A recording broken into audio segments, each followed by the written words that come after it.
In today's Mr. Ballen reaction, we have a bit of a Jesus theme going on. I don't mean somebody's been nailed to a cross or someone's making bread or giving fish out or turning water into wine. It's just simply that it says he came back from the dead 18 years later. It's not exactly like Friday to Monday, but you know what I mean? It's still the same concept. Anyway, if this is the first time being here or seeing any of my reactions, then please hit like and subscribe. It supports me, it supports the channel, and I do appreciate it very, very much. But with Mr. Ballen, we know there's going to be a twist in here somewhere, so let's get it. At a certain point in today's story, you're going to hear what sounds like the end of the story, like the final reveal. Right. Except it's not. Oh, There's here we go. a whole nother layer to this story if you just stick around, and it is completely insane. Here we go. Before we get into today's story, if you're a fan of the strange, dark, and mysterious delivered in story format, then you come to the right place, because that's all we do, and we upload 2, 3, even 4 times every week. So if that's of interest to you, please offer to take the like button on an amazing vacation to this gorgeous private island with this beautiful beach. But as soon as you pilot the boat in and drop them off, you just turn around and drive away and don't come back. Also, please subscribe. And it's Isla Sorna or Isla Nuba with all the dinosaurs on from Jurassic World. See ya. Good luck with that fucking T-Rex in there. To our channel and turn on all notifications so you don't miss any of our weekly uploads. Okay, let's get into Today's story. Let's go. The Harvest. On the afternoon of May 2nd, 1962, a middle-aged woman named Angelina Narcisse walked into a hospital room inside the Hôpital Albert Schweitzer, which is a medical center in central Haiti. Inside, Angelina saw one of her brothers, 40-year-old Clervius, propped up in the hospital bed. He had an IV sticking out of one arm, and he had an oxygen mask strapped over his face. His eyes were closed, and when Angelina touched his hand and said hello, he didn't react. So Angelina had just been briefed by Clervius's doctors about what was going on here. She knew that 2 days earlier, her brother had come to the hospital coughing up blood and also running a dangerously high fever. Doctors had managed to get his fever down, but they determined that his blood pressure was really high and he also had fluid accumulating in his lungs. But they didn't know why any of that was happening or how to control it or stop it. So now, less than 48 hours after Clervius's symptoms began, he was barely conscious. And so for Angelina, it was obviously, very scary to see her brother so sick like this. But it was also confusing because she knew that one of her other brothers had seen Clervius just a few hours before he had shown up at the hospital with these horrible symptoms. And Clervius, at the time, had seemed completely fine. So really, this illness... They always do, though. They always seem completely fine until one day they're completely not. That's just how illnesses work, isn't it, really, to be honest? It's funny how people say that to other people. Oh, when someone's died or something. Oh, I saw him yesterday. He looked all right to me. Well, he probably was yesterday. Do you know what I mean? And Clervius, at the time, had seemed completely fine. So really, this illness seemed to have come out of nowhere. But as Angelina looked around the hospital room, she also found herself feeling pretty annoyed because she had 4 other siblings, 2 more brothers and 2 sisters, and none of them were here. Now, Angelina knew she shouldn't be surprised. Ever since their parents had died, there had been basically nonstop drama between all the siblings, and most of the drama centered around Clervius himself. So when their parents had passed away, Clervius was the one who had ultimately inherited their money and land. And so these days, he was sort of living like a king. He lived in one of the nicest places in their village and was constantly flaunting his wealth. He was rich. Meanwhile, Angelina and her other siblings really struggled financially. And anytime they asked Clervius for help, he refused. All right, so he's living like a king, he's a rich bitch, and he's got all this money. And he's not helping his family out. He's not being a family member. He's not being a team player. So basically, I'm telling you now, someone's either given him a disease in his food or they've poisoned him or something to that effect. That's what it's going to go down to because he's being tight, and then they're going to inherit his money and then live like kings and then not share it with the rest of the family who will then go and kill that person. Struggled financially. And anytime they asked Clervius for help, he refused, which had caused a huge rift in the family. So, he Angelina will. was now the only one who'd even shown up to visit him in the hospital, despite his condition Look being after so your dire. family. But, nonetheless, she sat down on a plastic chair inside the room, and for a few minutes, she just watched Clervius breathing. And for a while, his breathing seemed normal. It was rhythmic, slow, but normal. But then suddenly, Clervius's breath seemed to almost catch in his chest. And then he began making a sort of wheezing, gurgling sound, but he's like half conscious. So it was like his body was reacting to not being able to breathe. Right. Angelina instinctively just stood up and grabbed her brother's hand and began to squeeze it. And as she did, she saw her brother's eyelids flutter open for a second, but then his eyelids closed.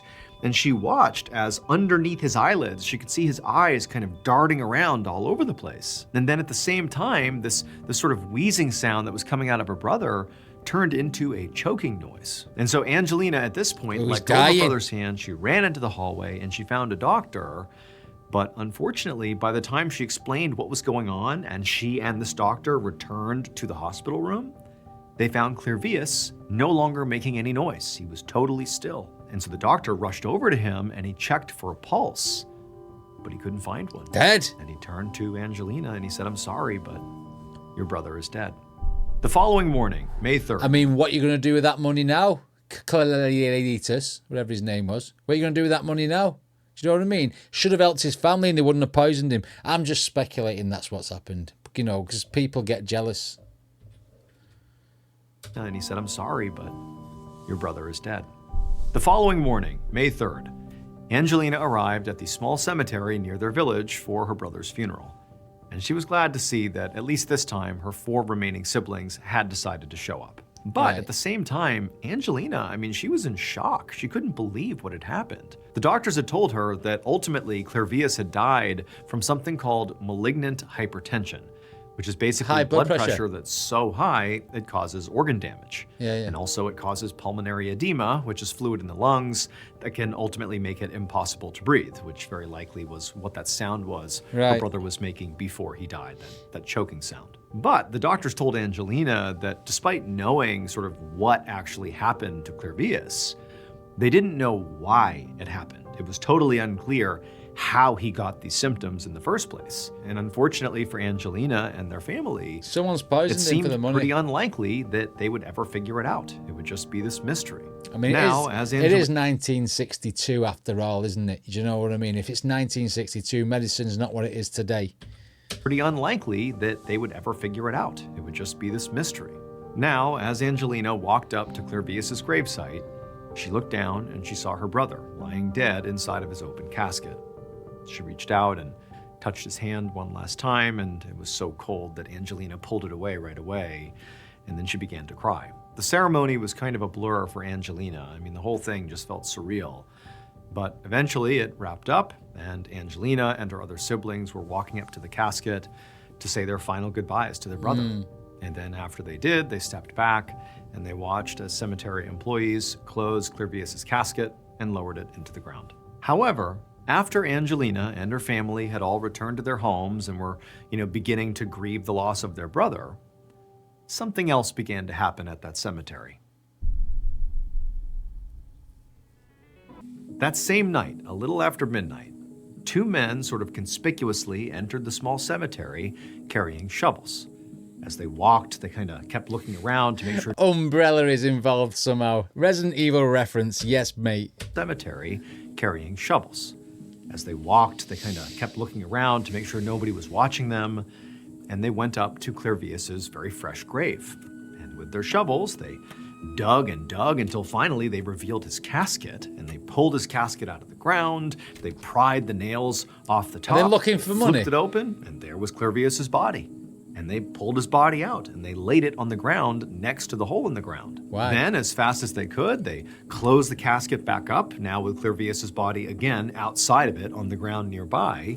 And they reburied the casket. They put all the dirt back, all the grass back, made it look like nobody had touched it. And then after that was done, they walked over to Clervius's body and they tied his wrists and ankles together with rope. Then they wrapped Clervius's body in a large black cloth, and then together they hoisted his body up and placed him on their respective shoulders, And together, they carried him out of the cemetery and What? off into the wilderness on the outskirts of the village. And then when the sun began to rise, they stopped and found a good spot to hide along with Clervius's body in the trees. And then when the sun went back down again, the two men were up and on the move again. They sat there all day with Clervius's body behind a tree.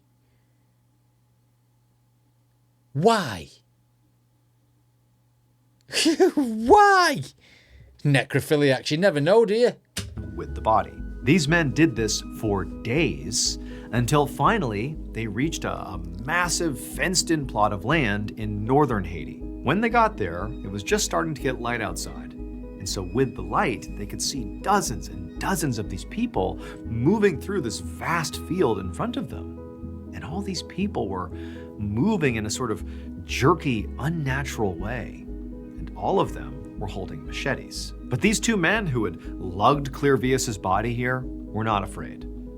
They unlocked the fence and carried Clervius's body right up a pathway through the middle of this field, past all these people. But as they passed by these machete-wielding people, they didn't even seem to notice the men or the body. It was like this was totally normal. Eventually, the men reached the middle of this field where there was this building, and the men went inside. And the interior of this building was basically one large room with a table in the center and a bunch of shelves that lined the walls. And the shelves were all stacked with glass containers that had things in them like dried plants and some taxidermied smaller animals. And skulls. And also what appeared to be some human bones. And He wants his standing in the bones. middle of this room was these two men's boss. He was a very old man, and he had this very expectant look on his face. Without saying a word, the two men placed Clervius's body on the table in the center of this room, and they unwrapped the black cloth around him. The Right. boss looked very carefully at Clervius's face, and then he smiled, and he handed each of the men a stack of money. 18 years later, in February of 1980, Clervius's sister, Angelina, walked through an outdoor market in her small village in central Haiti. Now, by this Right. point, it had been almost 2 decades since Clervius had died, and Angelina didn't really think about him that much anymore. But on this particular day, as she was shopping, an old man approached her, and he was very thin, his face was very sunken, and he had this long, deep scar on his cheek that went from the side of his mouth to his ear. And his eyes were bloodshot, and they were kind of wide, like he was sort of wild. And in this gravelly voice, he told her that his name was Clervius, and that he was her brother. But when Angelina saw this guy and heard this, she did not think this was her brother. She thought, this man is obviously out of his mind. Imposter. Or he's lying, or both. But this is clearly not my brother Clervius. He's dead. And Where have you been for 18 years then? Do you know what I mean? If you are indeed my brother, where have you been for 18 years? You got dug out of a hole, given to an old man for money, and then 18 years later you follow her to a marketplace or wherever she's going shopping and said, "Hi, I'm Clervius."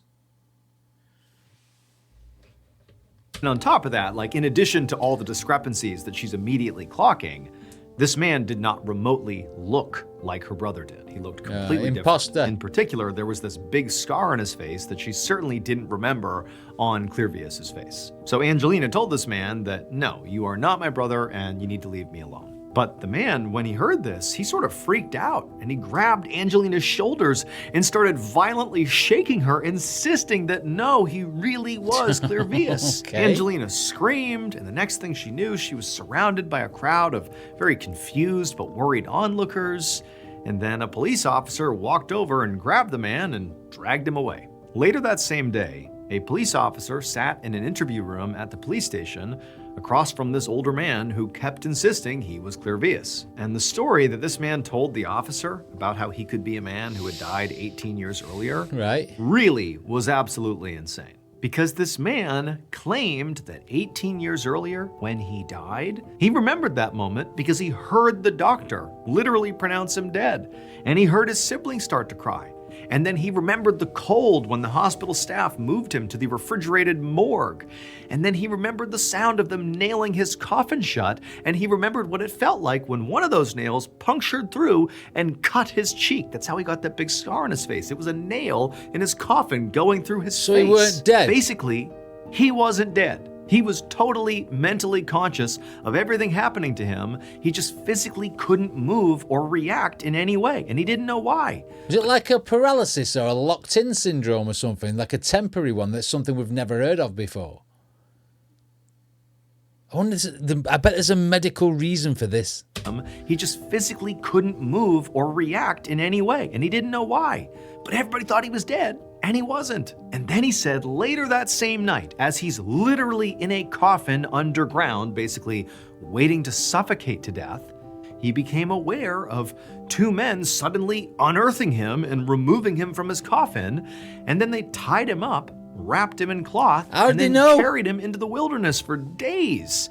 And then finally they entered this building in the middle of this field, and they set him down on this table, and then he heard this third man thank the man that had carried him, and then this third man poured something into Clervius's mouth, and then this guy just started chanting over and over again. Oh, shit. And then a few minutes later, he found his body sort of was beginning to work again.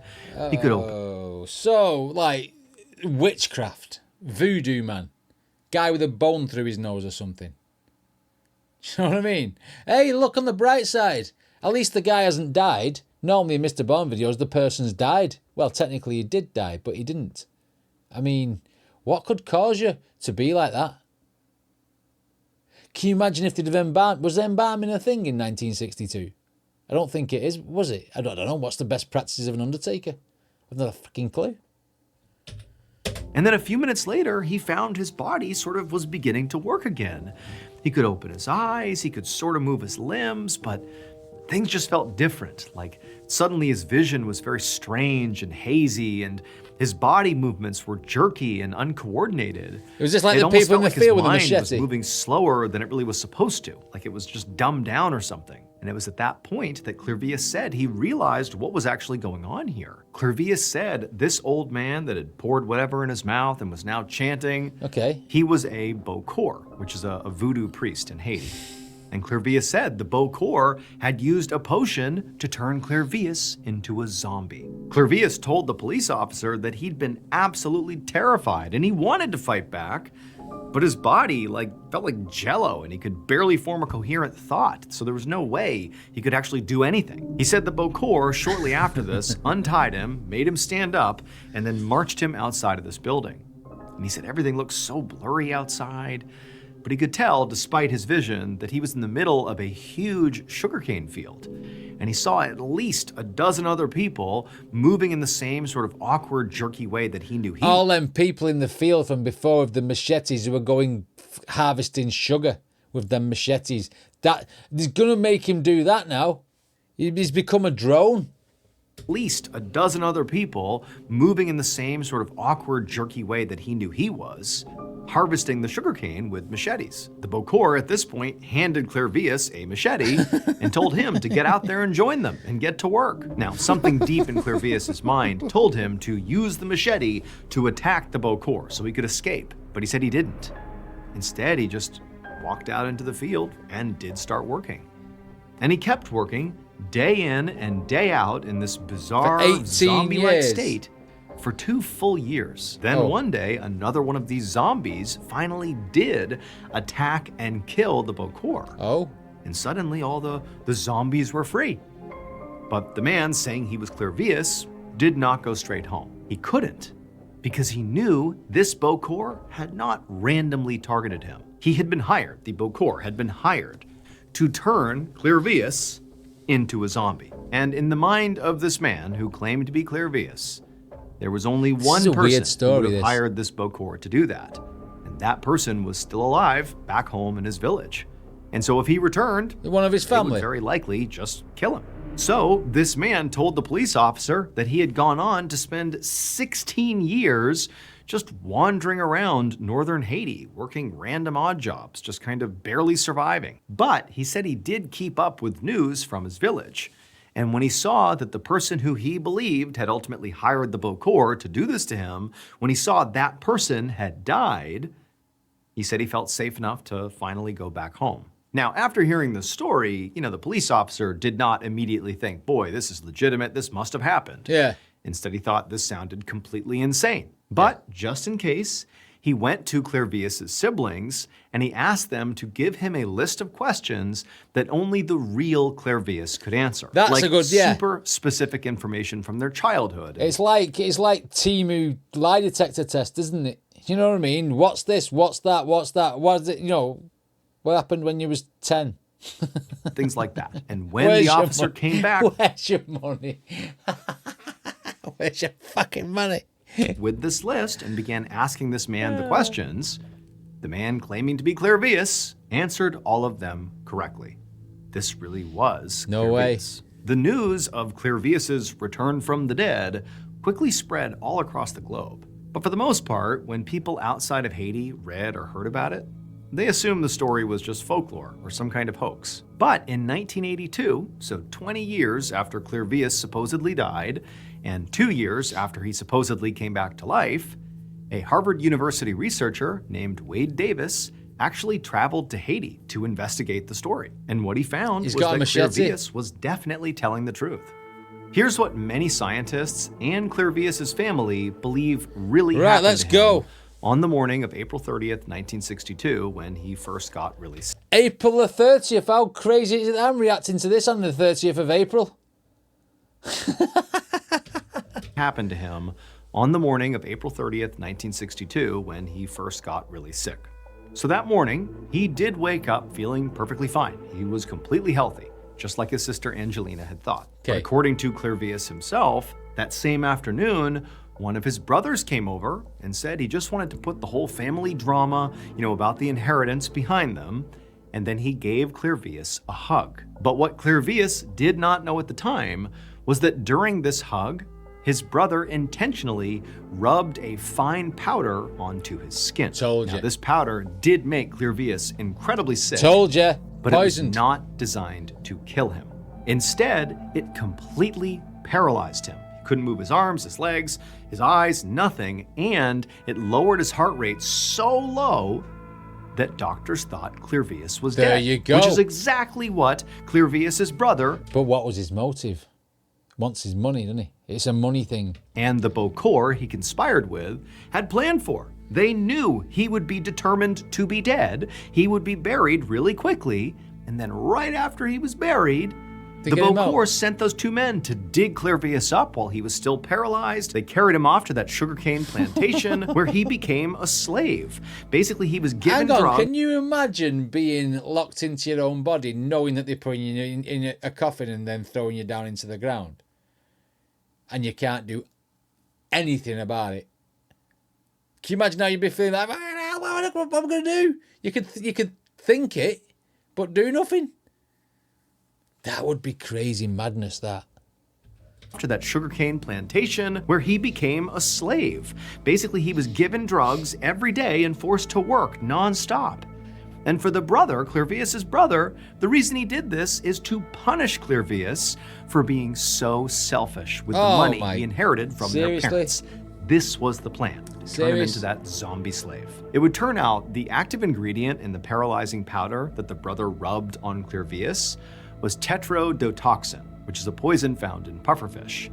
And then the active ingredient in the liquid that the Beaucourt gave Clervius when he arrived and then continued to give him on a near daily basis to keep him in line was called the zombie's cucumber, which is a hallucinogenic plant that's native to Haiti. After returning to his village and telling his story to the world, Clervius actually would go on to live a relatively normal life. He would live with his siblings until he died in 1994 at the age of 72. Even though, he was able to... But did he die?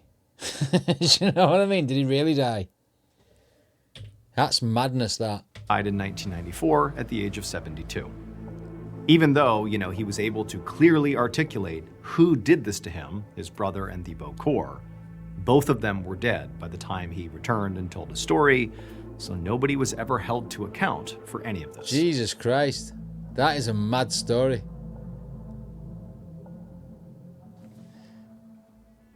Can you imagine going visit your own grave when you're still alive? But when he died, do you think they put him in that grave? It is a possibility. I mean, what sort of sick person would do that to someone to punish someone? Rub some stuff on the pufferfish stuff on his skin to make him like knocked out so he can't move. So they kill him, bury him, and booked him, packed it off. I mean, what? Who sits there and thinks of a plan like that? Obviously his brother, but I mean, what? Let's make him pay. I tell you what, we'll pretend he's dead. That's it. It's just extremity. Do you know what I mean? Give him a kick in or something if you want him, punish him for being selfish, or just take some of the money off him. Don't like shit him up like that, and then make him think he's a zombie. That's just weird. That's crazy. If no one was held accountable, why didn't he go and get the brother who rubbed that stuff on him? Anyway, what did you guys think? Let me know in the comments. Don't forget to check out the original video, and I'll see you next time.